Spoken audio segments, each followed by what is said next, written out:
trying to reshore manufacturing, bring manufacturing jobs back to America. But we just saw in this unemployment data that while the level's pretty low overall, it's pretty steady and good. Manufacturing in particular, we saw it contract for the 5th straight month in July. Factory employment dropped to lowest levels in 5 years. What does that data indicate to you about the impact of your tariffs? Yeah, I saw that. And my own view is that I think a lot of companies were waiting to see if the tax bill was going to come through with the expensing for capital goods and things like that. And so I think now, a lot of that data comes pre One Big Beautiful Bill. Now that we have One Big Beautiful Bill and we have a better sense of where the taxes are going, I think we're going to see we're going to see more investment. All the commitments on investment we've seen countries making, that's going to come through. And like you said, it's a relatively small number. So I don't read tariff policy into that number. I think that is kind of pre-bill policy. So you believe the executives are making strategic decisions with hiring, but the president just announced that the head of labor statistics is being fired because of the weak jobs report, claiming the data was faked. Well, I think, and I saw what the president did, and he also talked about just the record from BLS, last year. Labor Statistics Bureau. That's right. Yeah, exactly. Even last year during the campaign, there were enormous swings in the jobs numbers. And so it sounds to me like the president has real concerns, not just based on today's, but everything we saw last year. You want to be able to have somewhat reliable numbers. There are always revisions, but sometimes you see these revisions go in really extreme ways. And it's, the president is the president. He can choose who works in the executive branch. But you were just saying you weren't really doubting the data. No, I wasn't. You asked me what I thought about the data, right, and was it reflected in the tariff policy? The answer is no.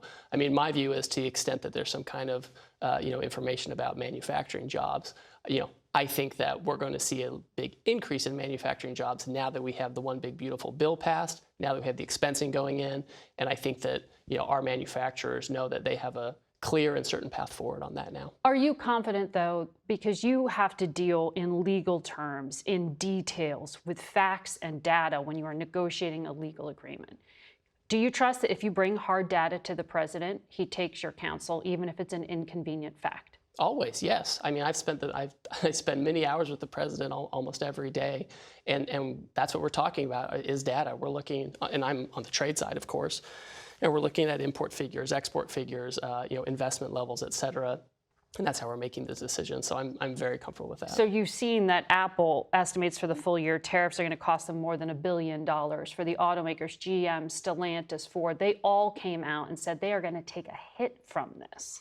Well, so that's exactly the issue, right? We have over decades, we've had these large manufacturers, advanced manufacturing, that have gone overseas. They've gone to other countries. They've taken advantage of unfair trading practices and the fact that the U.S. has had low tariffs while other countries haven't, and they've taken advantage of that. That's what businesses do. We're all capitalists. And so if now they have to pay a tariff or build here, the president is creating incentives to bring them back here. That's why GM's announced investments here in the United States. And that's why we have all these companies and countries announcing investment in the U.S. because the tariffs create the incentive to do so. But reductions in profits come at a cost, right? And as CEOs are making decisions, how long do you expect this pain to last for corporate America?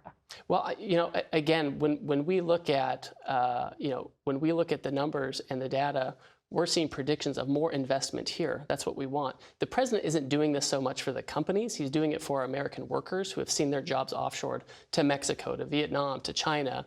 So when we hear companies having to make hard choices about supply chain changes, we have to do that. I mean, the status quo where we keep making things overseas because we can do it a little bit cheaper in the short run, that is not preferable to having that investment and employment here in the United States. But we haven't seen that reshoring happen. Well, we have announced AstraZeneca announced they're going to have a $50 billion investment in pharmaceuticals.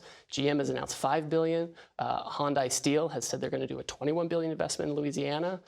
So this is actually happening. These are things from the companies saying it, right? Mm-hmm. And they have to say it, and they have earnings reports, and they have filings. They can't just make this stuff up. This is real investment that we're seeing.